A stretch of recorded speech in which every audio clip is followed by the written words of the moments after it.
Hello, America. Back again. I'm John Green Ferguson, your third presidential candidate choice for 2012.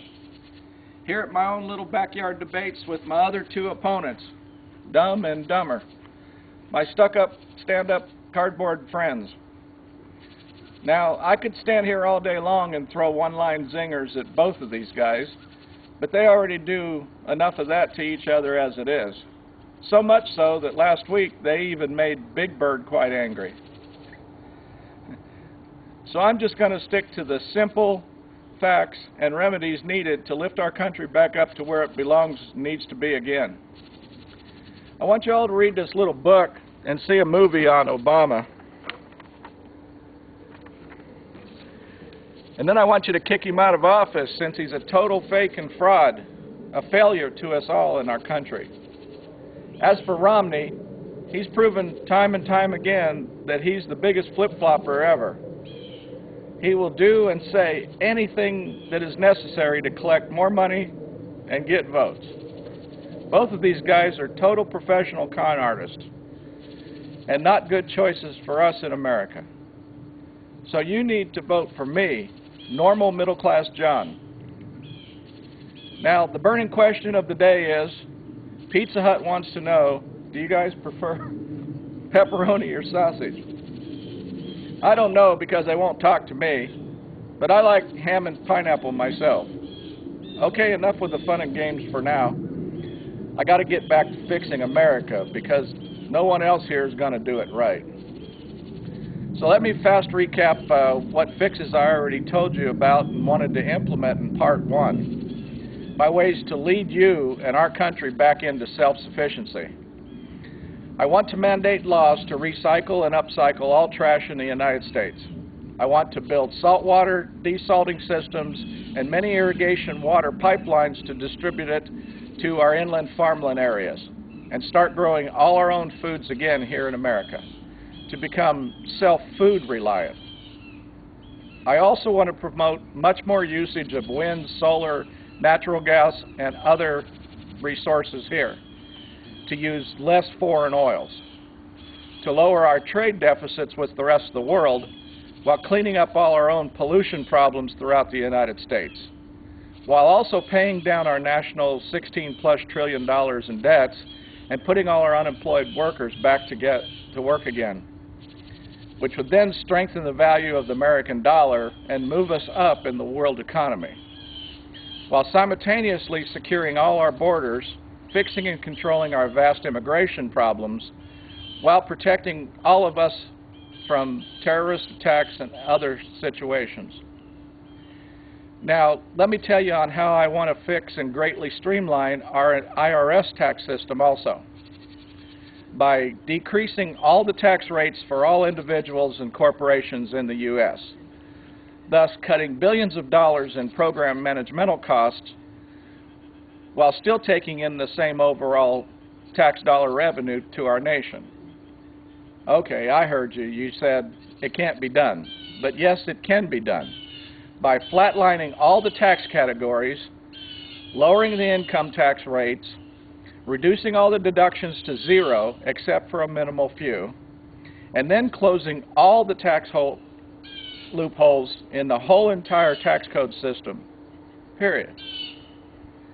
By doing this, we could effectively save huge amounts of money from overhead operating costs and then cut and move the extra IRS people over to account for funds in the Medicare, Medicaid, and Social Security systems, plus reducing overall tax filing paperwork to just a few pages for everyone, including right up through the largest U.S. corporations, and then also allowing them to bring back their hidden, stuck overseas dollars from their offshore deposits and accounts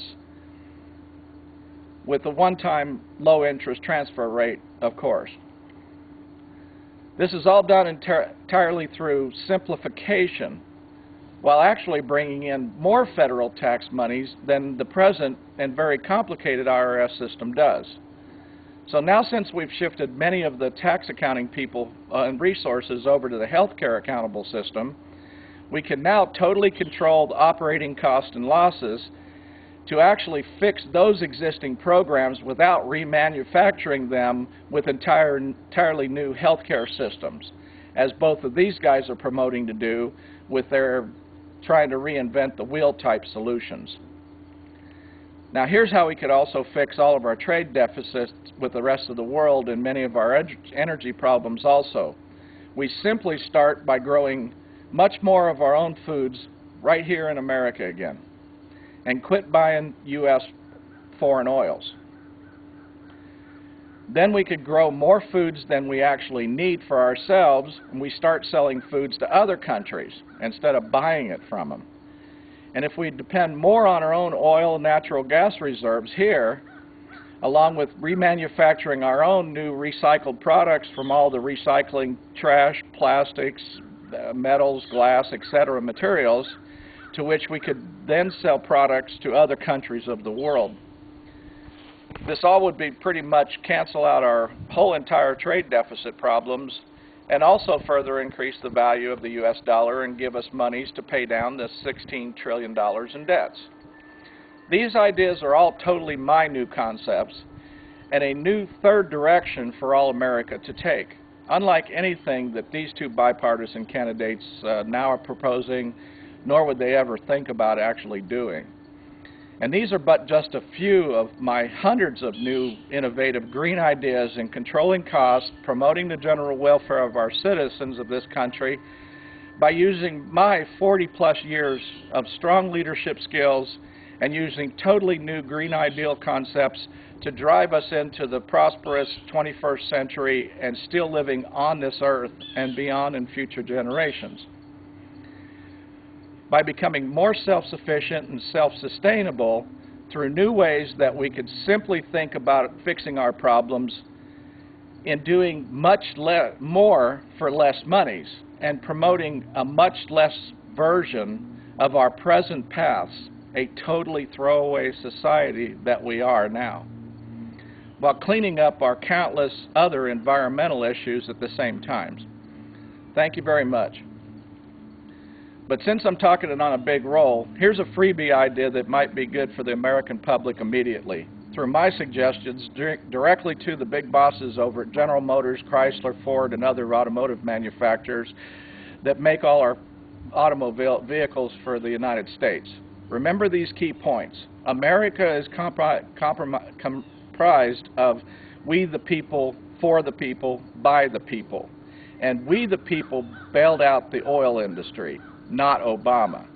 And we the people are the ones that keep you in business all the rest of the time also. So please take our advice and follow these suggestions. I know that you're finally coming around and greatly improving, becoming more green-minded with your building of more totally electric, half-electric crossovers, and then even you made some soft plans to us about increasing miles per gallon usage on all other new vehicles by 2020. But that really isn't quick enough for most of us Americans. So what I would want you all to do right now, starting immediately is pretty ASAP, build more of those greener type of cars and trucks and bring the sales costs down on them to the public.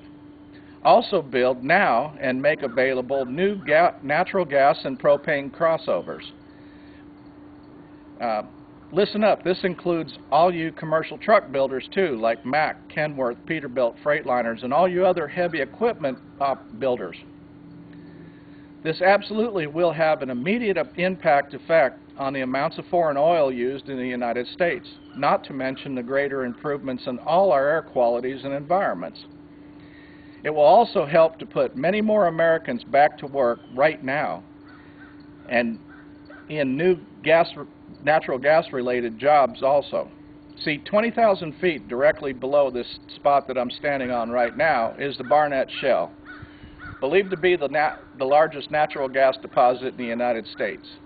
Cleaner, cheaper energies, and many other options that we are not fully utilizing yet. As a matter of fact, gas productions are being cut and workers are being laid off because of the low industry gas prices. So get to work and get her done.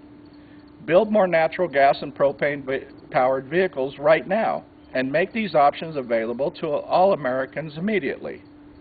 So maybe since a true American authority figure, me, Uncle Sam, asked you nicely, you all could possibly do something about it more quickly. All right. Well, I just want to talk a little about country.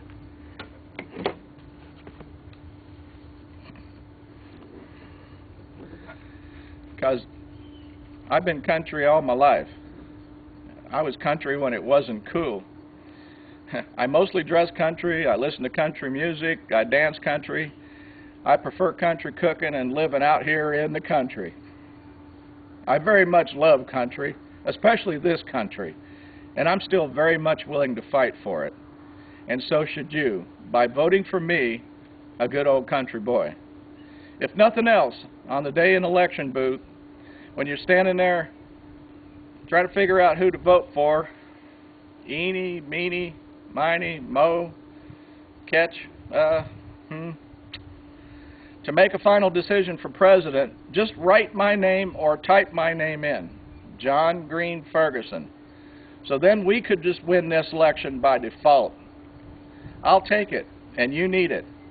Please do it, for I would simply love the fact that my name would go down in history as the first Green president to kick the first black president out of office and the White House. Please indulge me this one last request, since it's now my #1 priority on my bucket list.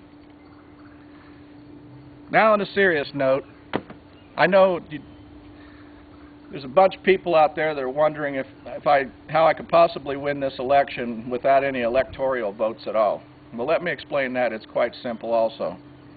If I win the majority popular vote from you guys, and they act like they won't give it to me, I will immediately unleash my group of top constitutional lawyers to file a multi-million-dollar lawsuit against the United States government, naming both Obama and Romney as conspirators in a massive plot to suppress the constitutional rights of individuals running against them for office, and take the case directly to the Supreme Court to test the fullest constitutionality of their bipartisan electoral system, to which I have no doubts that I would win hand down. Like I said before, I'm willing to fight for the rights of all us Americans, and by using any means necessary to stop this top job labor discrimination and corruptions in our bipartisan systems. I also just wanted to remind you that I've been forced to use cheap props and stupid theatrics to get my points across to you, my fellow broken down Americans. But what's these guys' excuses? I will continue to produce more of the same until I get the proper recognition and respect from all the news medias. I will also get my way because I am way smarter than the average bear. And I already figured out a long time ago how to get into places that I wasn't invited, expected, or even wanted, because I'm a great party crasher. Well, that's about all for now. I thank you for watching my video, and tell all your friends come watch it too. Come follow me on Twitter. Be sure to watch for my next upcoming video. It's called #2. Stopping the crap from passing in our government. It's my plans for controlling bullying and stopping other misconducts in our government officials on Capitol Hill and other workers throughout the rest of our country. Now, in the immortal words of Elmer Fudd, I just wanted to say, be very, very afraid, you two wascally wabbits. I'm watching you.